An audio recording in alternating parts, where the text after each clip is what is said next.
साल में 852 ईयर्स जब मोहम्मद घोरी ने मुल्तान में पहला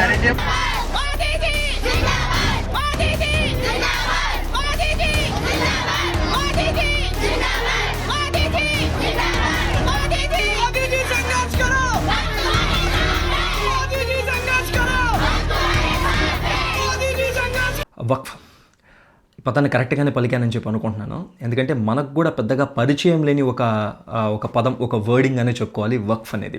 బట్ గత కొంతకాలంగా మీరు నెట్ ఓపెన్ చేసినా లేకపోతే టీవీ ఛానల్స్ పెట్టుకున్నా దీనిపైన డిబేట్స్, ఆర్గ్యుమెంట్స్ చాలా జరగడంతో సరే ఇది చాలా సెన్సిటివ్ అయిన విషయం, దీన్ని మనం డిస్కస్ చేయాలి ఖచ్చితంగా. బట్ కొంత ఈ ఫైర్ అనేది ఏదైతే ఉందో ఇది కొంచెం చల్లారిన తర్వాత డిస్కస్ చేస్తే బాగుంటుందని చెప్పి మనం దీన్ని అలాగే పోస్ట్పోన్ చేసుకుంటూ ఈరోజు వీడియోని చేయడం జరుగుతుంది. సరే, సెన్సిటివ్ అయిన విషయం కదా, మరి సెన్సిటివ్ అయిన విషయం మాట్లాడేటప్పుడు నాకు సంబంధించినందుకు ఒక విషయం ఏంటంటే మన యొక్క అభిప్రాయాన్ని ప్రజలపైన రుద్దేయకూడదనేది నా యొక్క పర్సనల్ ఒపీనియన్. సో ప్లస్ ఉంటుంది కొంతమందికి ఒక పాయింట్ పైన, అదే పాయింట్ పైన ఇంకొంతమందికి పర్సనల్ ఒపీనియన్ మైనస్గానూ ఉండొచ్చు. బట్ సోషల్ ప్లాట్ఫామ్లో మన ప్లస్ని మైనస్ని చెప్పడానికి ఎవడు పడితే వాడు వాక్కూడదు, ఎవడు పడితే వాడు అర్హత లేని వాడంతా మాట్లాడకూడదు అనే దాంట్లో నేనైతే చాలా దృఢంగా ఉన్నా. నాకు అర్హత ఉందా లేదా అని చెప్పి అడిగితే ఈ పర్టిక్యులర్ పాయింట్ పైన నా పర్సనల్ ఒపీనియన్ని పబ్లిక్లో చెప్పే అర్హత నాకైతే లేదని చెప్పి నేను అనుకుంటున్నాను. బట్ ఒక విషయం తెలుసు, ఈ విషయం గురించి కంప్లీట్గా అనలైజ్ చేయడం జరిగింది. అసలు డీటెయిల్స్, అసలు ఏం చెప్తుంది ఈ వక్ఫ్ అమెండ్మెంట్ బిల్, అంటే ఇంతకుముందు ఉండే బిల్ని సవరించి కొత్తగా ఈ బిల్ని ఎందుకు తీసుకొచ్చారు, ప్లస్ పాయింట్స్ అని చెప్పి ఏమున్నాయి, మైనస్ పాయింట్స్ అని చెప్పి వేరే సెట్ ఆఫ్ పీపుల్ ఎందుకు పోరాడుతున్నారు, ఇటువంటి విషయాలంతా ఆల్రెడీ జరుగుతున్న ఒక విషయాన్ని క్రిస్టల్ క్లియర్గా ఒక్క వీడియోలో మీకు ప్రజెంట్ చేయాలనే ఉద్దేశంతోనే చేస్తున్న వీడియో ఇది. సో ఇందులో నా పర్సనల్ ఒపీనియన్ నేను చెప్పట్లేదు, బట్ వీడియోలో డీటెయిలింగ్ మాత్రం పక్కాగా ఉంటుంది.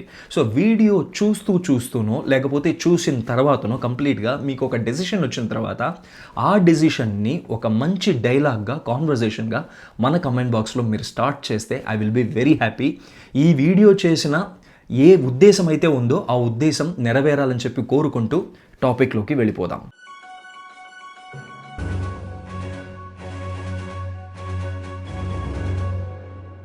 సరే, ఇకపోతే అసలు వక్ఫ్ అనేది ఏంటంటే ముస్లిములు మతపరమైన లేదా సామాజిక సంక్షేమం కోసం దానం చేసే ఆస్తులు అనమాట అండి.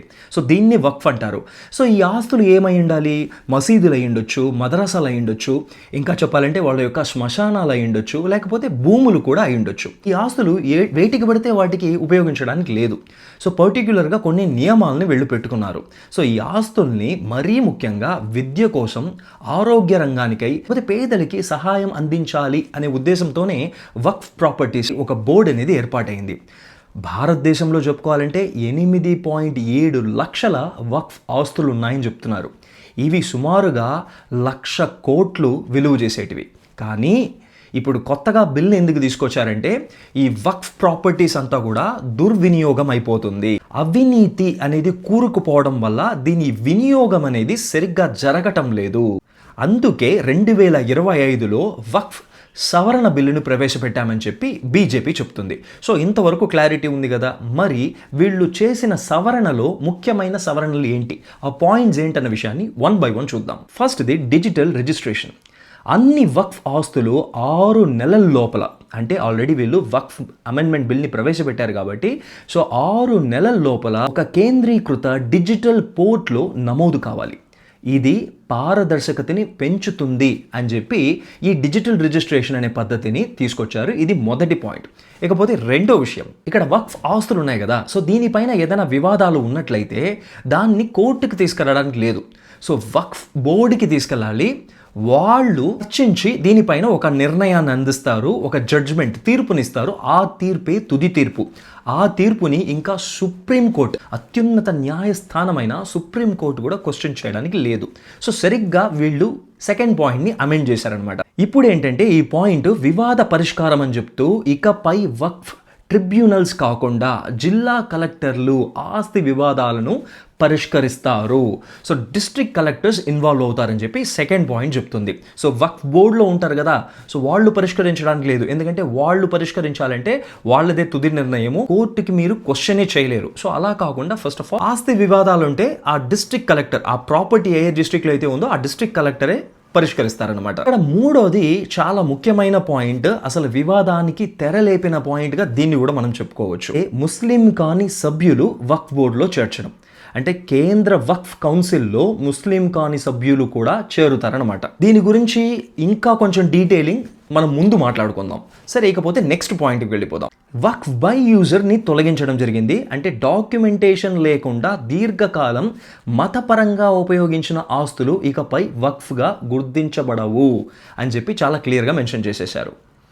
ఇకపోతే నెక్స్ట్ పాయింట్, ఇది కొంచెం రెవల్యూషనరీ చేంజే, మంచి విషయంగానే కనిపిస్తుంది. నా పర్సనల్ ఒపీనియన్ కాదు, పైకి ఎవరికైనా అలాగే కనిపిస్తుంది. మహిళలకి హక్కుల్ని తీసుకొచ్చారు వక్ఫ్లో. సో వక్ఫ్ సృష్టించే ముందు మహిళల వారసత్వ హక్కులు కాపాడబడాలి. అంటే ఆ ప్రాపర్టీ ఇచ్చే ముందు, వక్ఫ్ చేసే ముందు ఆ కుటుంబానికి సంబంధించిన మహిళలు ఎవరు ఉన్నా సరే వాళ్ళ యొక్క సమ్మతాన్ని తీసుకున్న తర్వాతే మీరు వక్ఫ్గా ప్రకటించాలి. ఇది వరకు ఆ విధంగా లేదనమాట. ఇదంతా కాకుండా ఈ వక్ఫ్ గవర్నెన్స్ ఏదైతే ఉందో, ఈ కమిటీ ఏదైతే ఉందో, కౌన్సిల్ ఏదైతే ఉందో, ఇందులో మహిళలకి కూడా చోటుని కల్పించడం జరిగింది ఈ కొత్త అమెండ్మెంట్ యాక్ట్. సరే, ఇది పాయింట్స్ కదా. మరి ఈ పాయింట్స్ అంతా కూడా మన భారతదేశానికి సంబంధించిన ముస్లింలకు ఏ విధంగా ఉపయోగకరంగా ఉంటుంది అనే పాయింట్స్ని చూద్దాం. అంటే వీళ్ళు చెప్పిన విషయమే, నా పర్సనల్ ఒపీనియన్ కాదు, మళ్ళీ చెప్తున్నా. దీని ద్వారా పారదర్శకత అనేది పెంపొందుతుంది. డిజిటల్ నమోదు, ఆడిట్, అవినీతులు అరికడబడతాయి. ఇది వక్ఫ్ ఆస్తుల నుండి ఎక్కువ ఆదాయం ఎంత ఉందో తేలుస్తుంది. అది పాఠశాలలు లేకపోతే హాస్పిటల్స్ కోసం సరిగ్గా ఆ నిధుల్ని సరిగ్గా ఉపయోగపడేలాగా చేస్తుందని చెప్తున్నారు. మరి రెండో పాయింట్ ఏంటంటే సామాజిక ఉన్నతి. అంటే 9.4 లక్షల ఎకరాల వక్ఫ్ భూమిని సద్వినియోగం చేసి నిరుపేదలకు విద్యకు గాను, సంక్షేమంగాను, వాళ్ళ యొక్క సంక్షేమం కోసం ఇక మీదట వాడతారట. ఇంకొక పెద్ద ఆరోపణ ఇక్కడ ఏముంది, 58,889 ఆక్రమణ భూములు వక్ఫ్ ఆక్రమించాయని చెప్పి ఉన్న భూముల శాతం ఇది. ఆన్ అండ్ యావరేజ్ చెప్తున్నాను నేను. ఆస్తుల్ని ఏం చేస్తారంటే సమాజానికి తిరిగి ఇచ్చేస్తారు. ఎందుకంటే ఇవంతా కూడా ఇల్లీగలీ వక్ఫ్ వాళ్ళ జెండాని పాతేశారని చెప్పి చెప్తున్నారు. సో ఇల్లీగల్గా ఉండే విషయాల్ని తిరిగి ఆ ప్రాపర్టీ ఎవరికి చెందుందో సో వాళ్ళకి ఇవ్వడం జరుగుతుందని చెప్పి చెప్తుంది. ఇకపోతే ఆల్రెడీ మనం మాట్లాడుకున్నట్లుగా మహిళలకి సాధికారత. సో ఇస్లాంలో సహజంగానే మహిళలకి సాధికారత చాలా తక్కువగా ఉంటుంది. వాళ్ళ యొక్క షరియత్ చట్టం కూడా ఆ విధంగానే ఉంటుంది. అలా కాకుండా ఈ వక్ఫ్ అమెండ్మెంట్ యాక్ట్ ద్వారా సో వాళ్ళకి కూడా సమాన హక్కుల్ని కల్పిస్తున్నామని చెప్పి చెప్తున్నారండి. సో ఇకపోతే అతి ముఖ్యంగా వాళ్ళు చెప్పుకునే బాటమ్ లైన్ ఏంటంటే ఈ వక్ఫ్ ప్రాపర్టీస్ని, నిధుల్ని సరిగ్గా సక్రమంగా యూజ్ చేసినట్లయితే సో వాళ్ళ సమాజానికి సంబంధించిన, అంటే ముస్లిం కమ్యూనిటీకి సంబంధించిన అత్యధికమైన పేదరికం ఉంది ఆ కమ్యూనిటీలో. సో ఆ పేదలకు విద్య, ఆరోగ్యం దీన్నంతా అందించడానికి ఆ నిధుల్ని సరిగ్గా వాడచ్చు.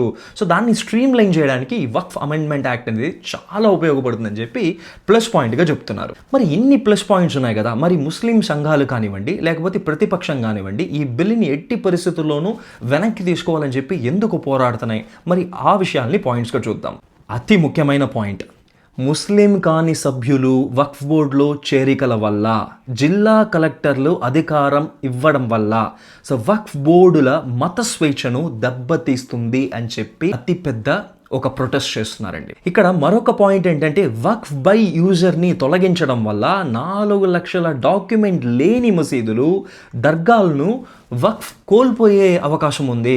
సో దానిపైన సరిగ్గా డాక్యుమెంటేషన్ లేదు. బట్ ఒకప్పుడు అదంతా కూడా వక్ఫ్ చేసిందే, బట్ డాక్యుమెంటేషన్ మెయింటైన్ చేయని తప్పిదాలు జరగడం వల్ల ఈరోజు ఈ కొత్త చట్ట ప్రకారము ఆ ప్రాపర్టీని అంతా కూడా మేము కోల్పోయే ప్రమాదం ఉంది అని చెప్పి భయపడుతున్నారు. అంటే ఏంటి, ఒకటి ప్రభుత్వం జప్తు చేస్తుంది, లేకపోతే ఆ ప్రాపర్టీ ఎవరికైతే సంబంధించిందో వాళ్ళకి ప్రభుత్వం తిరిగి ఇచ్చేస్తుంది. సో మాకు డాక్యుమెంటేషన్, కేవలం డాక్యుమెంటేషన్ లేకపోవడం వల్ల మేము అన్యాయం అయిపోతున్నామని చెప్పి ఒక భయం అనేది నెలకొని ఉంది. ఇంకొక పెద్ద దీనిపైన ప్రొటెస్ట్ ఏంటంటే ఇది రాజ్యాంగ ఉల్లంఘన.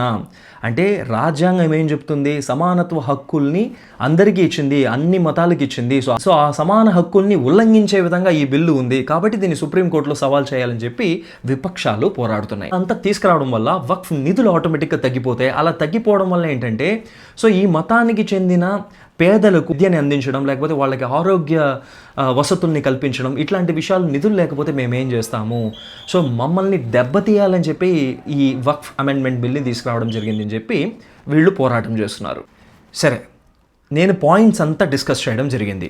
ఒకవైపు ఏం చెప్తున్నారు ప్లస్ పాయింట్స్ అని చెప్పి, ఇంకొక వైపు దీన్ని ఎందుకు ప్రొటెస్ట్ చేస్తున్నారు వెనక్కి తీసుకోవడం చెప్పి అన్ని పాయింట్స్ని చెప్పడం జరిగింది. స్టార్టింగ్లో చెప్పినట్లుగా నా యొక్క అభిప్రాయాన్ని నేను చెప్పట్లేదు, ఉన్న వాస్తవాల్ని మీ ముందుంచాను.